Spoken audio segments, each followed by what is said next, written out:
Hello दोस्तों, electric कारें हालिया बरसों में एक गर्मा गर्म मौजू रहा है, जिसमें टेस्ला मार्केट में सरखेल के तौर पर चार्ज की क़यादत कर रही है। एक स्टार्टअप के तौर पर बड़े पैमाने पर बरकी गाड़ियों ईवीज को कामयाबी के साथ तैयार करके रवायती असूलों में खलल डाल रही है। ऑटोमोटिव इंडस्ट्री ने पिछले 40 सालों में बहुत से चैलेंजों की वजह से कुछ नए खिलाड़ी देखे हैं। इलेक्ट्रिक कारों की तमीर जदीद टेक्नोलॉजी और बुनियादी ढांचे का तकाजा करती है, जिससे ये एक मुश्किल मार्केट बन जाती है। एलन मस्क, जो टेस्ला के पिछले मुहर्रिक है, ने मुस्तकिल तौर पर असूलों को चैलेंज किया है, जो कि जबरदस्त रुकावटों के बावजूद संतों में खलल डालने की सलाहियत का मुजाहरा करते हैं। एक कार कंपनी को शुरू करना एक मुश्किल काम है।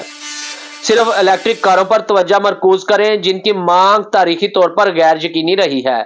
टेस्ला की कामयाबी बेमिसाल रही है, जिसने हरीफों को बरकरार रखने के लिए जिद्दोजहद की। 200 अराइवल कंपनी, जो एक कार की कंपनी है, जिसे कभी टेस्ला का अहम मद्दे मुकाबल समझा जाता था, कीमतों की शदीद जंगों, गिरती हुई फरोख्त और ईवी सेक्टर के अंदर शदीद मुसाबकत के दरमियान दिवालियापन का सामना करना पड़ा। $13 बिलियन की कीमत होने के बावजूद नस्दक से निकाले जाने और दिवालियापन के लिए फाइल करने से पहले अराइवल एक भी फरोख्त मुकम्मल करने में नाकाम रहा।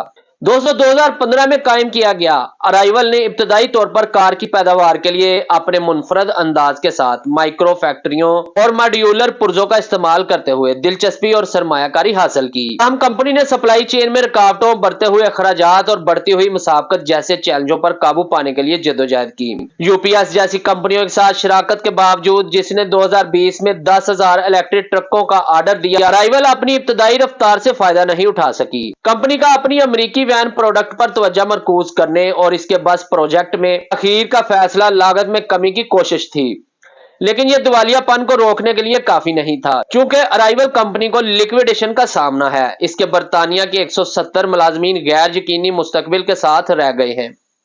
कंपनी का जवाल शदीद मुसाबकती मार्केट में जदीद टेक्नोलॉजी की माली आनत से वाबस्ता खतरात की याद दहानी का काम करता है। अराइवल का दिवालियापन कोई अलग थलग वाकया नहीं है, दीगर ईवी मैन्युफैक्चरर्स को भी इसी तरह के चैलेंजेस का सामना है। यह न सिर्फ जिद्दत की अहमियत को वाजिया करता है, बल्कि पुरहजूम बाजार में तजारती लिहाज से पायदार कारोबारी मॉडल्स को भी तैयार करता है। अराइवल का रूज और जवाल ईवी साजों के ख्वाहिशमंद के लिए एक एहतियाती कहानी का काम करता है, जो नकलो हमल को बरकी बनाने की दौड़ में जारी चैलेंजों को उजागर करता है, जबकि पायदार हल की तलाश जारी है। दोस्तों, इसकी कोशिशों में कामयाबी के लिए लचक, तख्लीकी सलाहियत और मार्केट की हरकियात की गहरी समझ की जरूरत है।